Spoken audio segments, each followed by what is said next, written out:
بسم اللہ الرحمن الرحیم۔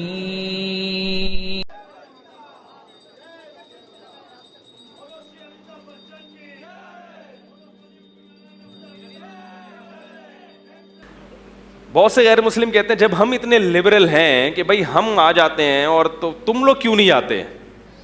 تو بھائی آپ کے مذہب نے آپ کو اجازت دی ہے، ہمارے مذہب نے اجازت نہیں دی۔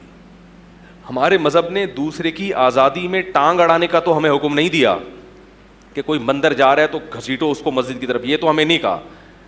کتنا اسلام براڈ مائنڈڈ مذہب ہے، دیکھو عیسائی عورت سے نکاح کی اجازت دی اور اس کو آپ چرچ جانے سے روک نہیں سکتے کیونکہ اس کا مذہب ہے، وہ جائے گی۔ لیکن آپ یہ کہو گے بھائی ہمارے مذہب میں الاؤ نہیں ہے کہ میں آپ کے ساتھ عبادت کے لیے چرچ جاؤں، الاؤ نہیں ہے کیونکہ اسلام ایک ممتاز مذہب ہے، اس کی تعلیمات ہیں۔ اس نے کہا یہ غلط ہے، چرچ میں عیسیٰ ابن مریم کو پکارا جاتا ہے، ہم اللہ کے علاوہ کسی کی پکار کے قائل نہیں ہیں۔ ایک نظریہ ہے، ایک سوچ ہے۔ مندر میں پتھروں کے بنے ہوئے بتوں کو سامنے جھکا جاتا ہے، ہم پتھروں کے بنے ہوئے بتوں کو معبود نہیں سمجھتے۔ ہم کہتے ہیں یہ اس قابل نہیں ہے کہ ان کو عزت دی جائے، یہ اس قابل نہیں ہے۔ میں تھائی لینڈ میں نے ایک پورا مندر، ان کے ہول سیل مارکیٹ دیکھی بتوں کی، بھگوانوں کی، حیران ہو گیا کہ یار اس مارکیٹ کو دیکھ کے بھی کسی کو یقین نہیں آتا کہ یہ ان سے تم مانگتے ہو۔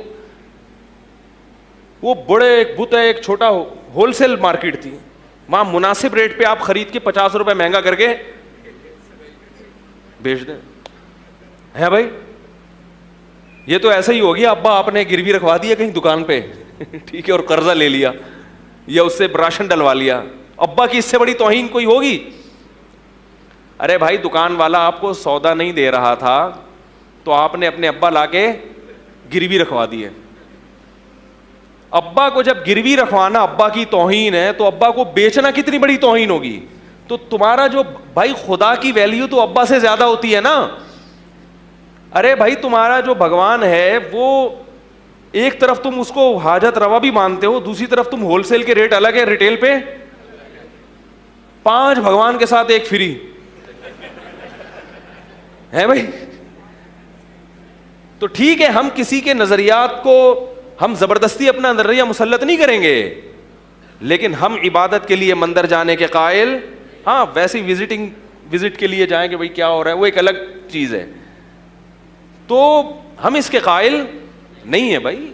کیوں؟ ہمارے ذہن اس کو قبول نہیں کرتا۔ ہم ایک اللہ کے ماننے والے ہیں، اور خدا کی قسم میں ہندوؤں سے کہتا ہوں دیکھو تعصب چھوڑ دو، ایک اللہ کو مان کے دیکھو، مزہ نہ آئے تو پیسے واپس۔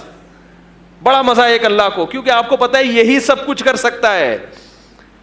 خدا کی قسم ایک اللہ کو ماننے کا جو بہت بڑا فائدہ ہے، اگر آپ سے کبھی اس اللہ کی نافرمانی ہو تو معافی مانگنے کا بھی اللہ نے اس میں مزہ رکھا ہے۔ ہم ایک اللہ کو مانتے ہیں تو ٹینشن یہ ہے نا کہ پھر اس کی ساری باتیں ماننی پڑیں گی، بڑی چوڑے میں آ جائیں گے بھائی، یہ مسئلہ ہوتا ہے نا بھائی۔ اسلام کو فالو کرنے میں غیر مسلم کو سب سے بڑی ٹینشن یہ ہوتی ہے کہ اسلام کو فالو کرو تو اتنے سارے احکامات ہیں اس میں، تو بھائی اس میں تو یہ بھی ہے، اس میں تو یہ بھی ہے، اس میں تو یہ بھی ہے۔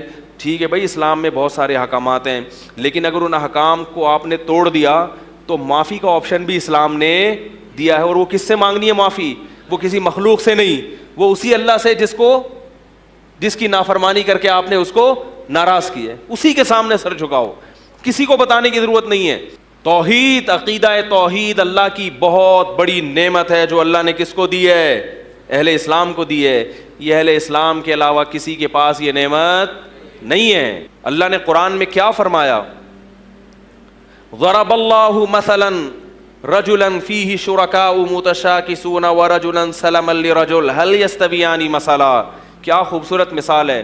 فرمایا بتاؤ ایک آدمی کا ایک آقا ہو، ایک آدمی کے سینکڑوں آقا ہیں، اس کو بھی خوش کرے گا۔ ایک غلام ہے جس کے کئی بھگوان ہیں، کئی آقا ہیں، اس کو پتہ ہے اس آقا کو بھی خوش کرنا ہے، اس کو بھی خوش کرنا ہے، اس کو بھی خوش کرنا ہے، اس کو بھی خوش کرنا ہے، اور وہ متشاکسون آپس میں پھڈے باز بھی ہیں، پھڈے باز بھی ہیں۔ اس کو خوش کرو گے تو وہ کیا ہو رہا ہے؟ ناراض، اس کو خوش کرو گے تو وہ ناراض۔ اللہ فرماتے ہیں یہ زیادہ سکون میں ہے۔ وَرَجُلًا سَلَمًا لِرَجُلٍ، یا جس کا صرف ایک مولا ہو، ایک آقا ہو، ایک آقا ہو۔ کون سکون میں ہوگا؟ ہمیں پتہ ہے ہمارا اصل صرف اللہ ہے، باقی دنیا گئی کہاں. اچھا اس میں صرف حقیقی توحید بھی ہے، اور ریاکاری سے بھی انسان کی جان چھوٹتی ہے، اور معاشرے اور تہذیبوں کا جو غلام بنتا ہے، اس سے بھی، اس غلامی سے بھی اللہ آپ کو نکال لیتے ہیں. اللہ کو ماننے میں صرف بتوں کی غلامی سے نہیں نکلتا انسان، مخلوق کی غلامی سے بھی نکل جاتا ہے. آپ کوئی کام کرنا چاہو، معاشرہ آپ کو نہیں کرنے دے گا. آپ اگر اللہ کو مانتے ہو تو اللہ کی طرف سے پرمیشن ہے، دنیا گئی، بولو بھائی، آپ کا ضمیر مطمئن ہوگا بھائی اللہ کی طرف سے پرمیشن ہے. مثال تو آپ سمجھ ہی گئے ہوں گے، دینے کی ضرورت نہیں ہے. کیا خیال ہے؟ کوئی بھی کام کرنا چاہو، اپنا حق لینا چاہو وراثت میں. خواتین کے فون آتے ہیں، میری وراثت 50 لاکھ بنتی ہے، میرے بھائی نے کیا کیا ہوا ہے، ساری وراثت پہ قبضہ کیا ہوا ہے، میری وراثت نہیں دے رہا. اب میں مانگوں تو مجھے شرم آتی ہے. میں نے کہا شرم آنے کی ضرورت نہیں ہے، کیونکہ اللہ نے قرآن میں صاف لفظوں میں بہن کا حصہ بتا دیا. جب اللہ نے بتا دیا تو یہ گاڈ گفٹڈ ہے نا بھائی. اللہ تمہیں کوئی تحفہ دے رہا ہے تو شرم تو اس کو آنی چاہیے جو کمبخت تمہاری وراثت دبا کے بیٹھا ہوا ہے. اب یہ چیز عورت میں کانفیڈنس پیدا کر دے گی اگر اس کو قرآن کا علم ہوگا. وہ کہے گی میرا بھائی کتنا نیک ہو، کتنا اچھا ہو، جب اللہ نے مجھے دیا ہے تو کسی کا باپ بھی، بولو بھائی، اپنا حق دینے میں بھی، لینے میں بھی کانفیڈنس، اور حق دینے میں بھی انسان مطمئن. کیونکہ دینے میں بھی بعض دفعہ انسان کنفیوز ہوتا ہے، پتہ نہیں ہے اس کا حصہ بنتا بھی ہے کہ نہیں بنتا. کسی بھائی نے بہن پہ بہت خرچ کیا ساری زندگی، اب اس کو یہ ڈر لگتا ہے کہ، یعنی ایک خوف زدہ ہوتا ہے کہ یار پتہ نہیں اس کا حصہ بنتا بھی ہے کہ نہیں بنتا، میں نے تو ساری زندگی خرچ کیا، میں خام خواہ میں اس پر احسان کر کے 50 لاکھ اس کے حوالے کر دوں. جب اسے پتہ چلتا ہے کہ اللہ نے اس کا حصہ دیا ہے، مجھے دینا پڑے گا، تو اس کے لیے فیصلہ کرنا، اگر وہ مسلمان ہے تو فیصلہ کرنا کیا ہو جائے گا؟ آسان. بھائی ٹھیک ہے. ورنہ لوگ ساری زندگی کنفیوز ہی رہتے ہیں. جو موٹیویشنل اسپیکر ہے نا، ان کی ضرورت غیر مسلموں کو ہے، مسلمانوں کو نہیں ہے. مسلمان کو تو اللہ نے بتا دیا یہ صحیح ہے یہ غلط ہے، بس دیٹس آل، ختم. مسلمان کو سکون کے لیے تقدیر کا عقیدہ، بولو بھائی، کافی ہے.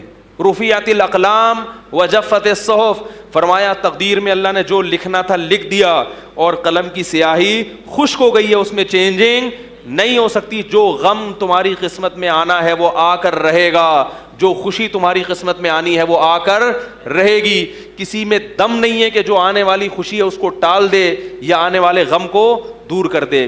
لہذا قرآن نے کہا لِكَيْ لَا تَأْسَوْا عَلَىٰ مَا فَاتَكُمْ وَلَا تَفْرَحُوا بِمَا آتَاكُمْ. جب خوشی ملا کرے تو خوش ہوا کرو مگر اترایا مت کرو، کیونکہ یہ اللہ نے لکھی ہوئی تھی. اور جب غم آیا کرے تو مایوس مت ہوا کرو، کیونکہ جو چیز ہونی ہی تھی اس پہ غم کرنا بے وقوفی ہو، تو ہو کے رہنا تھا وہ. یہ آپشن غیر مسلم کے پاس، بولو نا یار، نہیں، یہ ان کے پاس نہیں ہے. یہ اس لیے سکون میں ہی نہیں ہے، مصنوعی طریقے سے وہ خوش رہنے کی کوششوں میں لگے ہوئے ہیں. تو ایک اللہ کو ماننے سے انسان میں کیا پیدا ہوتا ہے؟ کانفیڈنس پیدا ہوتا ہے. یار یہ صحیح ہے اور یہ غلط. جب صحیح ہے تو اب اللہ نے کہہ دیا. ہمارے ایک دوست تھے، وہ مجھے اپنے بچے کا ایک نام رکھنا چاہتے تھے، بڑے کنفیوز تھے، یار یہ نام میں رکھوں کہ نہیں رکھوں، پبلک کہہ رہی ہے نہیں رکھو گی، کہہ رہے رکھو. میں نے کہا حدیث میں اس نام کی تعریف آئی ہے. اب مجھے چونکہ اس حدیث کی سند کی ابھی پوری تحقیق نہیں ہے، اس لیے میں وہ نام نہیں بتا رہا آپ کو. اس وقت میرا خیال تھا یہ حدیث صحیح ہے. تو انہوں نے کہا بس اللہ کے نبی کی طرف سے جب سند مل گئی کہ یہ نام ٹھیک ہے، تو اب نانی اماں کیا کہہ رہی ہیں، مومانی کیا کہہ رہی ہیں، چچی کیا کہہ رہی ہے، اس کی ضرورت، بولو نا یار، بس ایسا ہی ہے. اب صحیح ہے. سمجھ میں نہیں آ رہی میرا خیال ہے. نام رکھنے میں، وراثت کے مسائل میں، نکاح طلاق کے مسائل میں، میاں بیوی کے جھگڑوں میں اگر آپ شریعت سے فیصلہ کرائیں تو 2 منٹ میں پتہ چل جائے گا کون صحیح ہے اور کون. ایک خاتون نے مجھے کہا کہ میرے میاں سے طلاق ہو گئی، میں اپنے بچے لے کے شارٹ ہو رہی ہوں. میں نے کہا آپ کو بچے لے کے شارٹ ہونے کی اجازت، بولو بھائی، کہ نہیں وہ تو بڑا ظالم ہے. میں نے کہا آپ کے لیے ہوگا، بچوں کے لیے باپ کیا ہے؟ نعمت، آپ نہیں دور کر سکتے. نہیں، میں نے کہا بھائی میں آپ کے مرضی کے مسائل نہیں بتاؤں گا جو آپ چاہ رہی ہو. آپ کے باپ کو بھی بچوں کو باپ سے ملوانا پڑے گا. ہفتے میں 1 رات بچے کہاں رہیں گے؟ باپ کے پاس. اور باپ سے میں نے کہا خرچہ تمہارے باپ کو بھی دینا پڑے گا خرچہ تمہارے باپ کو بھی دینا پڑے گا. خرچہ تم دو گے ساری زندگی, جب تک بیٹیوں کی شادی نہیں ہو جاتی اور بچے بالغ نہیں ہوتے یا کمانا نہیں شروع کر دیتے, اس وقت تک تم دو گے. لیکن تمہاری بیوی بچوں کو ملانے سے روک. لیکن ایسا معاشرے میں نہیں ہوتا. جس کی لاٹھی اس کی بھینس. عدالت جا کے پھر پھڈے کرتے ہیں, وہ ادھر چھینتا ہے وہ ادھر, ایک عجیب, خود بھی برباد اور دوسروں کو بھی